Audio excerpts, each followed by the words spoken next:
Hello student, हम लोग पढ़ रहे थे क्लास 4 इंग्लिश रीडर की बुक का चैप्टर नंबर 2 जिसका नेम था अटैक ऑन दी कास्टल।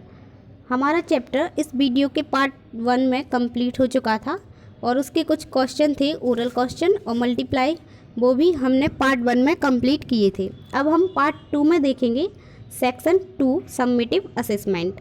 इसमें जो क्वेश्चन है वो आपको अपनी फेयर नोटबुक पर लिखने हैं। Reading and writing skill, answer the following question. First question है आपका, who was the spiky night, यानी कि स्पाइकी नाइट कौन था। तो इसका आंसर होगा Spiky Knight was the castleman of Osmond. जो ओसमंड था, जो उधर का एक योद्धा,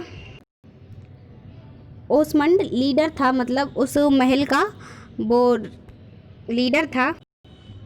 तो इस क्वेश्चन का आंसर हम लोग यही लिखेंगे कि Spiky Knight was the castleman of Osmond. इसके बाद सेकंड क्वेश्चन है आपका, what did Osmond want. Osmond want singing books of magic.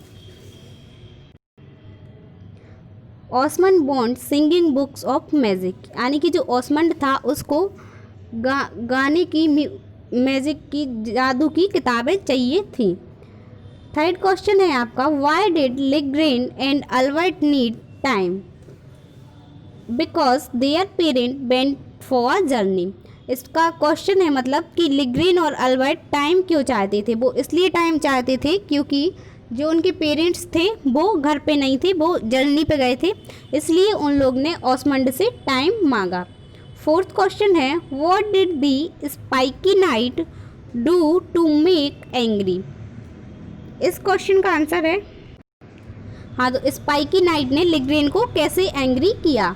Because they tell him that his king did not came to talk to children. और जो spiky night थे उनने कहा कि जो किंग है, ओसमंड है, वो बच्चों से बात नहीं करता, इसलिए जो लिग्रेन थी उसे इस बात पे गुस्सा आ गया। फिफ्थ क्वेश्चन है, what kind of girl is Ligren. Ligren किस तरह की लड़की थी। तो इसमें हम लोग भरेंगे ब्रेव, क्योंकि उसने, लिग्रेन ने पूरी हिम्मत से ओसमंड से बात की थी, उसे डर नहीं लग रहा था। फिर उसके भाई ने जब उसे समझाया तब वो चुप हुई थी, तो इसमें हम लोग ब्रेव लिख देंगे। इधर आपका chapter 2 the attack on the कास्टल ख़त्म होता है। Thank you, have a good day.